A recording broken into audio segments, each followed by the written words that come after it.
નમસ્કાર દર્શક મિત્રો, @ગુજરાતમાં આપનું સ્વાગત છે। આ વખતે ગુજરાતમાં ભાજપની હેટ્રિકનું સપનું રોડાઈ ગયું છે। ભાજપનું ગુજરાતમાં ક્લીન સ્વીપનું સપનું હતું, જેને ગેનીબેને તોડી નાખ્યું છે। કારણ કે ગુજરાતની લોકસભાની ચૂંટણીમાં 26માંથી 25 સીટ ભાજપના ફાળે આવી છે। ભારે રસાકસી બાદ આખરે કોંગ્રેસના ગેનીબેન ઠાકોરના શિરે જીતનો તાજ જોવા મળ્યો છે। બનાસકાંઠાની બેઠક જીતીને ગેનીબેને ભાજપની સોનાની થાળીમાં ગોબો પાડીને કોંગ્રેસના 10 વર્ષના વનવાસને દૂર કરી નાખ્યો છે। જેમાં પણ જોવા જેવી વાત એ હતી કે સામાન્ય પરિવારમાંથી આવતા ગેનીબેને લોકો પાસેથી ફંડ ઉઘરાવીને ચૂંટણી લડી હતી, પરંતુ એની સાથે સાથે ચૂંટણી જીતી પણ છે।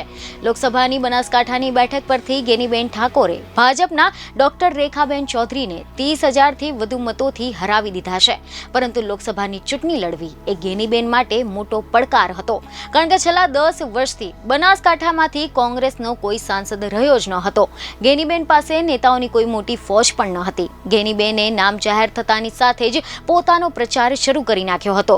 બનાસની બેન ગેનીબેનના નામથી પોતાનું કેમ્પેન શરૂ કરી દીધું હતું। તેમણે વિસ્તારના લોકોને ફંડ આપવા માટે પણ અપીલ કરી હતી અને છેવટે બનાસકાંઠાના મતદારોએ ગેનીબેનને ખોબલે મત આપીને ભાજપની વિજયની હેટ્રિક અટકાવી નાખી અને હવે ગેનીબેન પણ લોકોને પોતાનો જનાદેશ આપી દીધો છે।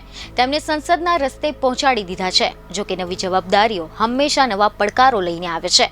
અત્યાર સુધીમાં તો ગેનીબેન ઠાકોર ધારાસભ્ય તરીકે માત્ર વાવનું પ્રતિનિધિત્વ કરતા હતા, પરંતુ હવે તો આખા બનાસકાંઠામાં વિકાસના કાર્યોની જવાબદારી તેમના પર આવી ગઈ છે।